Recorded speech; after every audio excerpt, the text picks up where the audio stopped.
our readers were still struggling. And so in the back of my mind, I was thinking to myself, well, did I really do what I was supposed to do for all these readers?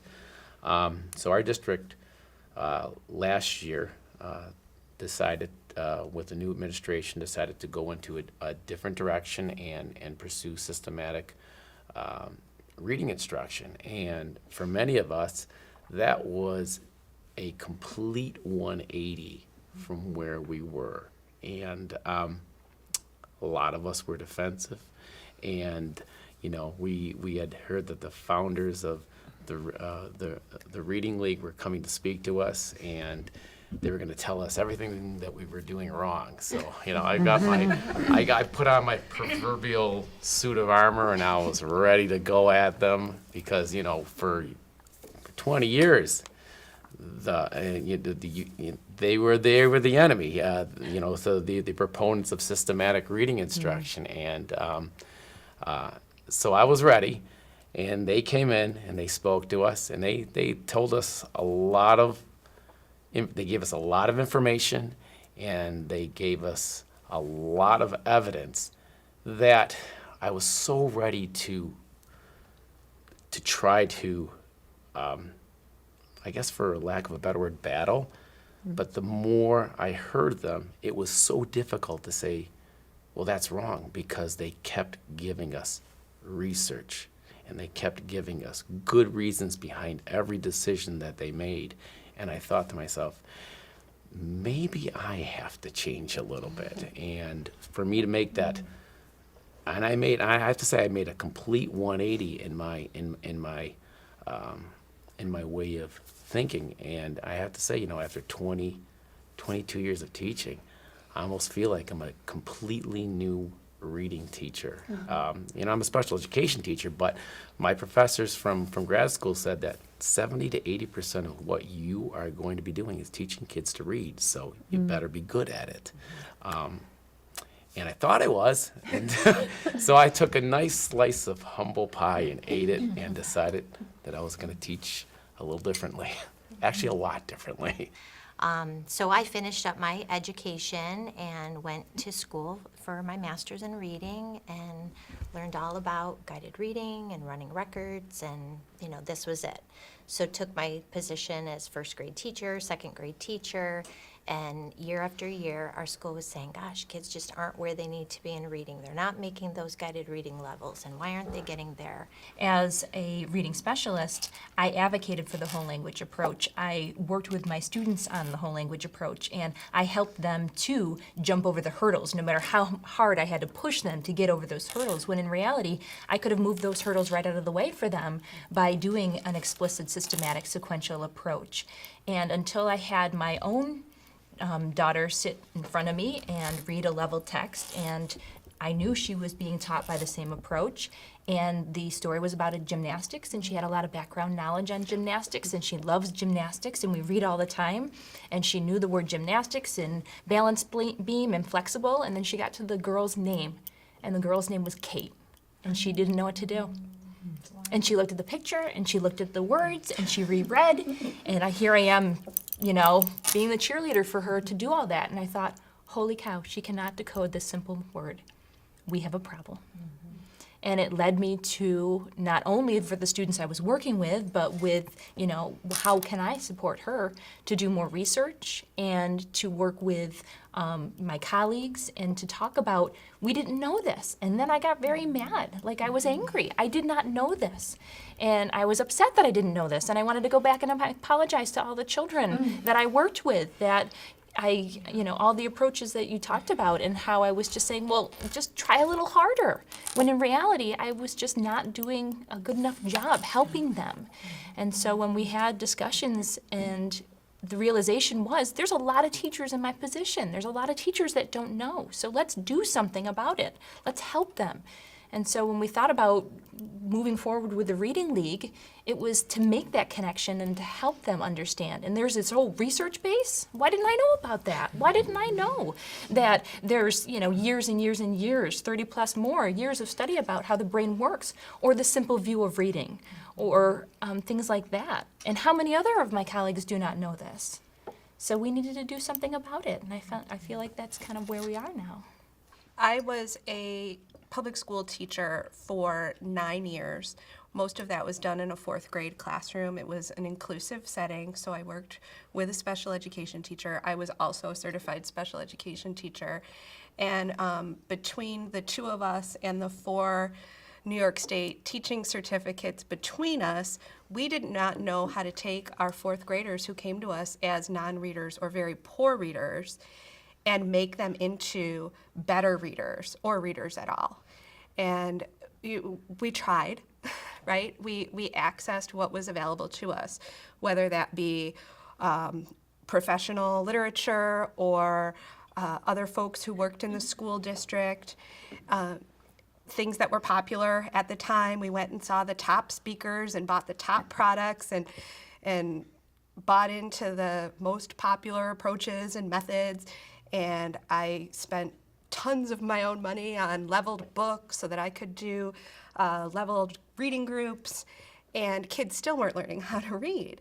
And I felt like we kept scraping and scraping for the answers, and we would get things back like, well, if they haven't learned to decode by 4th grade, they're probably not going to.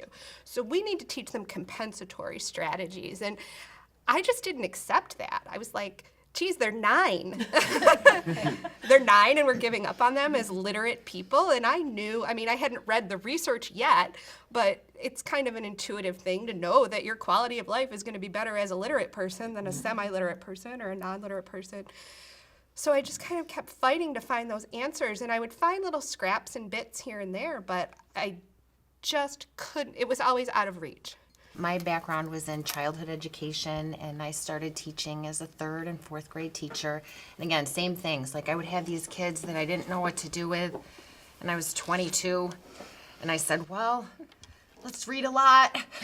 Read an extra lot. What are you interested in? Let me find books on this. Yeah, like book sets. I'm gonna build your prior knowledge. I'm gonna do all I can. And I didn't know what to do.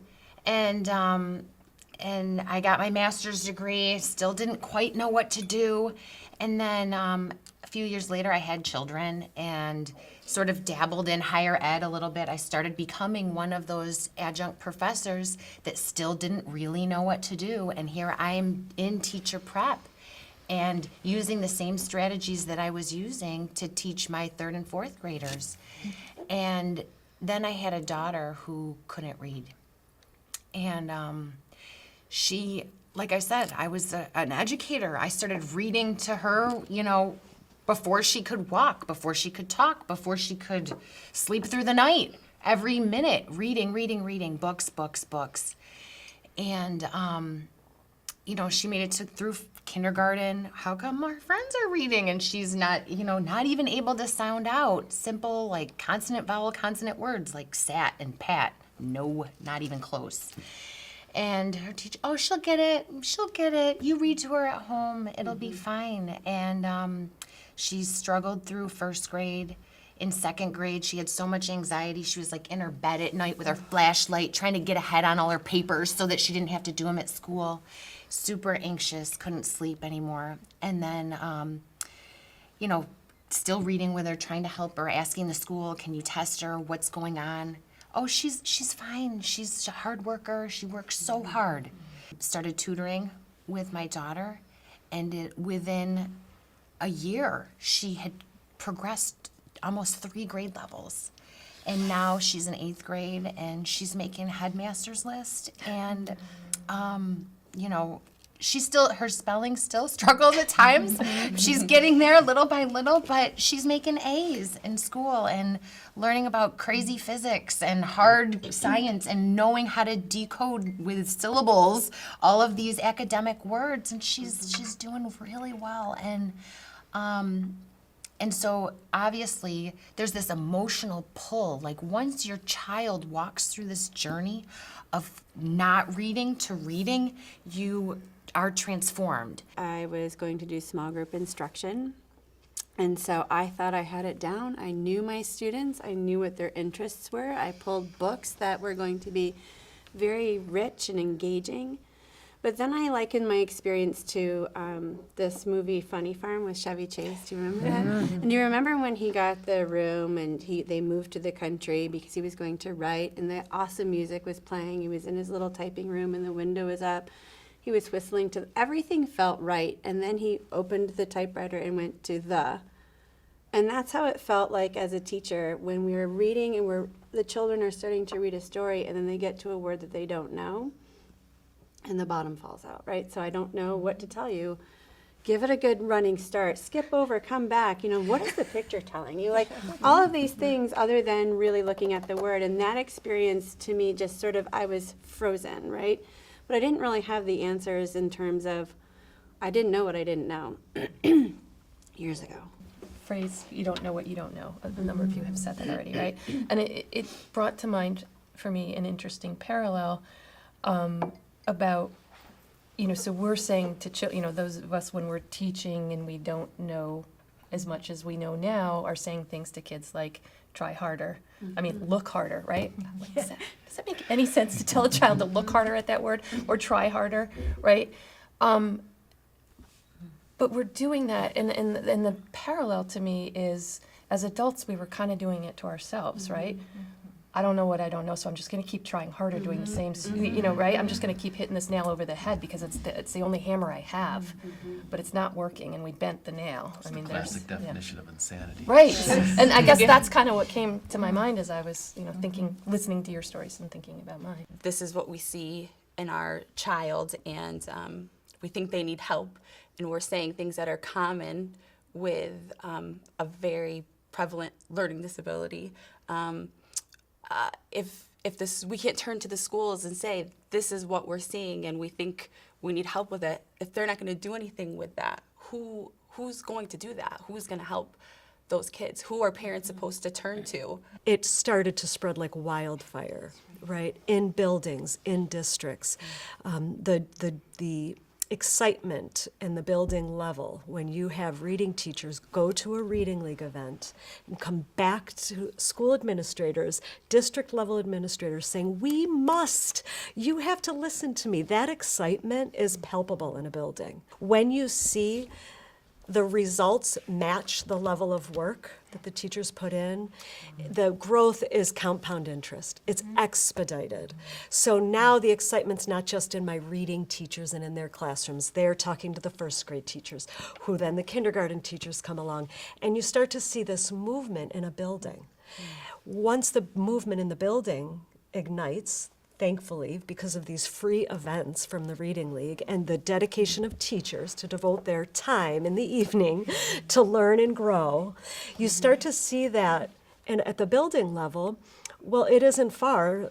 There isn't much time that goes by that district officials don't start knocking on your door saying, what's going on in this building? Your teachers are exploding. Your data is exploding. Children are learning to read. Age-appropriate timelines. How is this happening? And now we're starting to see districts come aboard, and we're starting to see district-wide change so that our public education students and parents don't have to pay out of pocket for private tutors. It should not be necessary. I would love to let Pat retire because my teachers are able to do what they need to do. Hopefully you can get a critical mass of teachers that will stick to it and see the results, and it doesn't take very long to see kids respond to this type of instruction.